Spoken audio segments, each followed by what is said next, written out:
Buenas tardes, mi nombre es Roberto Marano, pertenezco a la Facultad de Ciencias Agrarias de la Universidad Nacional Litoral. Voy a presentar el tema aptitud de agua para riego en arroz, correspondiente al día de campo arrocero, organizado por la Estación Experimental de INTA Corrientes, a quien le agradezco por haberme invitado. Los tópicos que vamos a desarrollar son los siguientes: qué información brindan los análisis de agua para riego y cómo se clasifican, cómo son las aguas en las provincias arroceras, básicamente Corrientes, Entre Ríos y Santa Fe, qué impacto tienen las sales en el suelo y en el cultivo de arroz, y qué se puede hacer si hay problemas. Aquí presento datos de un laboratorio con una secuencia de muestras de toma de agua superficial. Básicamente hay una información en cuanto a datos químicos de salinidad, expresadas como residuo seco o sales disueltas totales, la unidad por aquí en miligramos por litro, y también la salinidad se puede expresar en conductividad eléctrica, y en ese caso expresada, por ejemplo, en micromol centímetros. Luego hay un conjunto de valores de aniones, fluoruros, sulfatos, carbonatos y bicarbonatos, y de cationes, calcio, magnesio, sodio y potasio, ambos expresados en miligramos por litro, que se pueden transformar a otra unidad. El pH es otro dato de laboratorio muy importante, y la RAS, que es la relación de absorción de sodio, es un cálculo que se puede realizar, o lo brinda el laboratorio o lo hace el profesional. Aquí estamos verificando, modo repaso, una serie de unidades. Por ejemplo, un milimol centímetro, que es un dato de conductividad eléctrica, representa 1000 micromol centímetros. O sea, estas dos unidades se pueden presentar. Y también es equivalente o igual a un decisimen por metro. O sea que dada por ejemplo, una conductividad eléctrica expresada en decisimen metro, se lo multiplica por 1000 y tenemos micromol centímetros. Luego, los miligramos por litro también se expresan habitualmente en mil equivalentes o milimol carga. A modo de ejemplo, nosotros podemos representar, si nos dan los datos de miligramos por litro, lo dividimos por 640, que es un valor promedio, y la salinidad se expresaría en decisimen metro. O sea, esto es una forma de transformar un dato de laboratorio que está en miligramos por litro a decisimen metro, que son ambos de salinidad. Uno es residuo seco, miligramos por litro, y conductividad eléctrica es salinidad.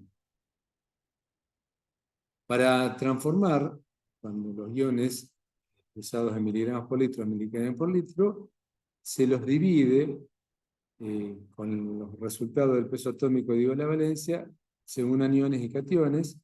Esto es a veces el laboratorio lo hace o directamente lo hace el profesional. Recordar que la suma de cationes tiene que ser igual a la suma de aniones cuando están expresados en mil equivalentes por litro. Las principales clasificaciones para riego fueron desarrolladas en climas áridos y subhúmedos. Dos de ellas, la más importante es Riverside, 1954, otra también muy utilizada, la de Eaton, 1948, y FAO, más recientemente, pero ya hace varios años, en 1987, propuso una clasificación más integral.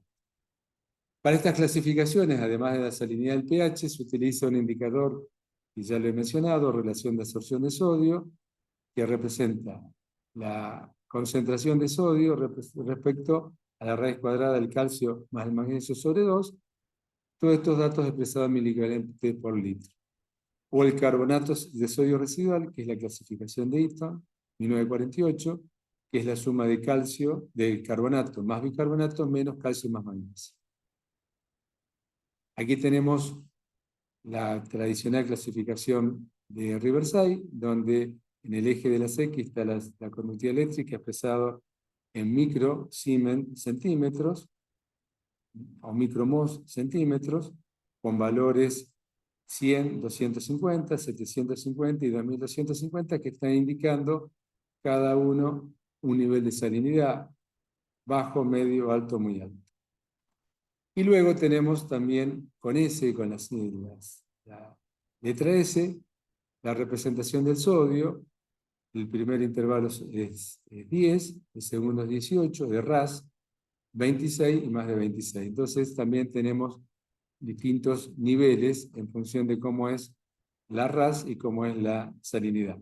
Las aguas subterráneas en la región pampeana generalmente se clasifican en este rango C3S2 y algunas aguas superficiales están dentro del intervalo C2S1. Ya la vamos a ver para los casos puntuales de Corrientes y Entre Ríos. Tenemos ahora la clasificación de FAO. FAO es más integral, tiene en cuenta, por un lado, la salinidad, es decir, el efecto que se produce sobre el cultivo a través de la conductividad eléctrica o las sales disueltas totales, con valores menores a 0,7 no hay ninguna restricción, decisivo en metro, 0,7 a 3 hay ligero a moderado y más de 3 hay restricción. Recordemos que estos valores se los multiplica por 1000 y nos daría el equivalente a micro Siemens por centímetro. Entonces, en sales disueltas totales también miligramos por litro, menos de 450, 450 a 2000, ligero a moderado, mayor a 2000 es estricto. Y luego hay otra forma de clasificar las aguas para riego, tanto en función de la salinidad como de la RAS.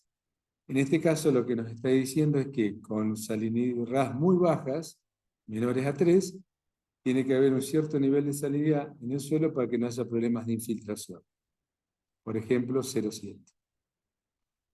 Luego tenemos toxicidad por iones específicos que afectan a algunos cultivos sensibles, por ejemplo, el sodio. En riego superficial tiene que tener menos de 3 a RAS para que no haya ninguna restricción. 3 a 9, ligero a moderado, y más de 9 es estricto. Y también lo que es cloruros, en riego superficial, menos de 140. Vamos a ver estos valores para cuando tengamos los datos de aguas superficiales o de calidad de agua de las provincias. Bien, entonces, ahora analizando las posibles fuentes de agua que tenemos para riego en la región,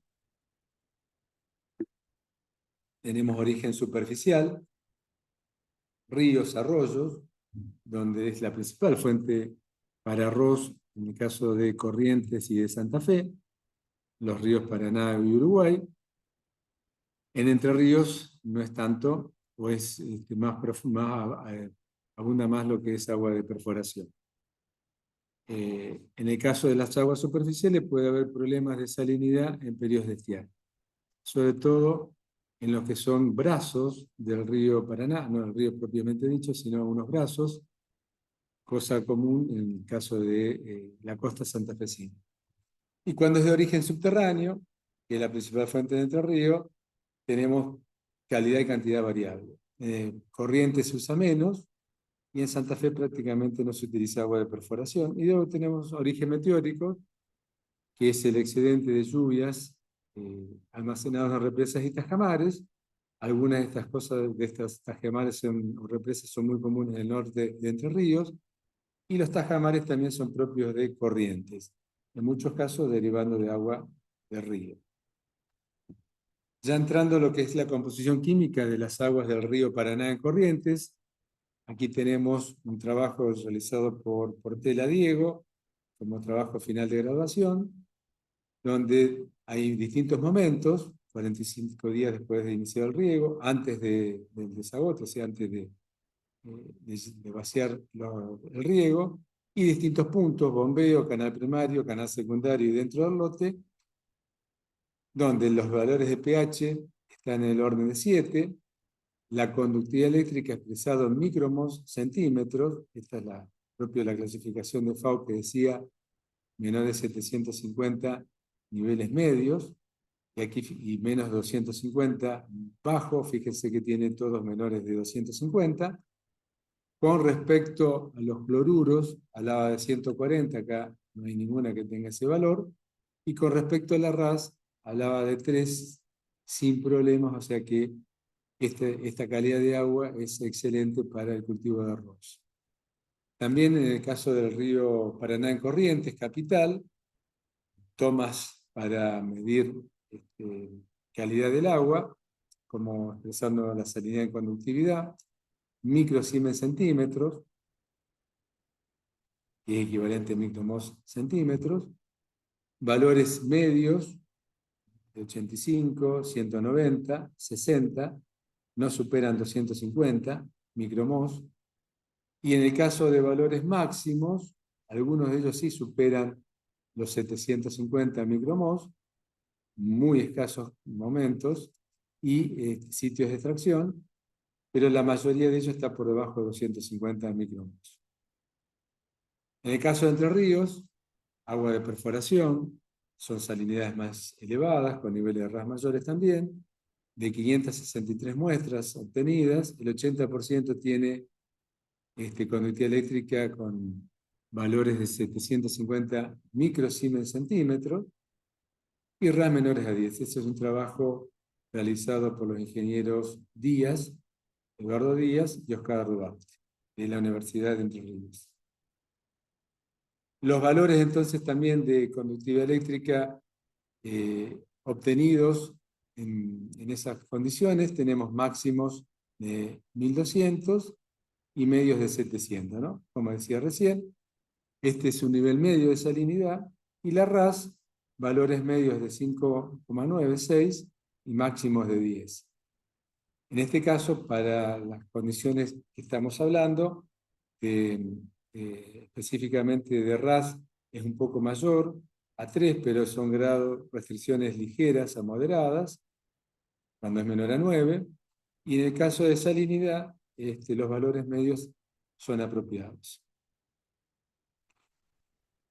Para aguas subterráneas, en Santa Fe, los valores de aguas superficiales son semejantes a lo que hemos visto en Corrientes, y aguas, estos son datos propios obtenidos en dos perforaciones muy cercanas a la Ruta 1, donde tenemos datos de conductividad eléctrica de 363 microsiemens centímetros o micromos centímetros. Estamos un poquito por encima de 250, pero por debajo de 750. Son aguas muy buenas, con una RAS también muy baja de 1,2, con lo cual no habría ningún tipo de problemas. El comportamiento del cultivo en función de la calidad del agua y el tipo de suelo, la RAS es un cultivo sensible a la salinidad, según FAO. Para que no ocurra ninguna disminución de rendimientos, la conductividad eléctrica del suelo, no del agua, del suelo, tiene que ser menor a 2000 microsiemens centímetros. Esto puede ocurrir entonces en algunos casos con aguas básicamente de perforación o de alguna fuente de arroyo que se vaya salinizando. Y el porcentaje de sodio intercambiable en el suelo tiene que ser menor a 8.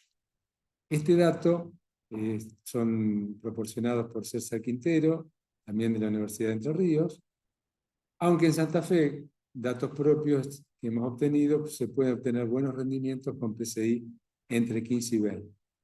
Con respecto al pH, menor a 7, no hay ningún tipo de restricción.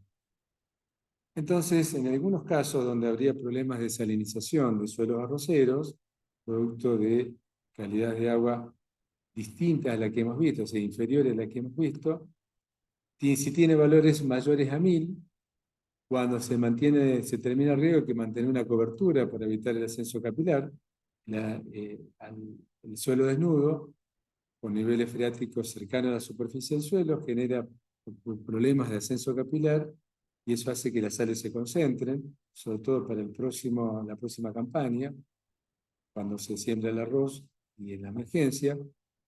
También una técnica es mantener los niveles freáticos a cierta profundidad. Para eso se hacen zanjas de drenaje mayor a 2 metros. Una vez que se terminó el riego, esas zanjas mantienen el nivel freático más profundo. Y también, por supuesto, permite que las sales que tiene la nivel freática puedan ser movilizadas a través de estas zanjas. También se puede hacer corrección de enmiendas cuando el PCI ya es muy alto, mayor a 20. Y, por supuesto, esperar, en el caso cuando ocurrió el problema 1, esperar las lluvias para que ocurra un lavado. Bien, estas son un poco la propuesta que tenía para la charla. Le agradezco la atención. Estos son mis datos y para cualquier consulta estoy a disposición.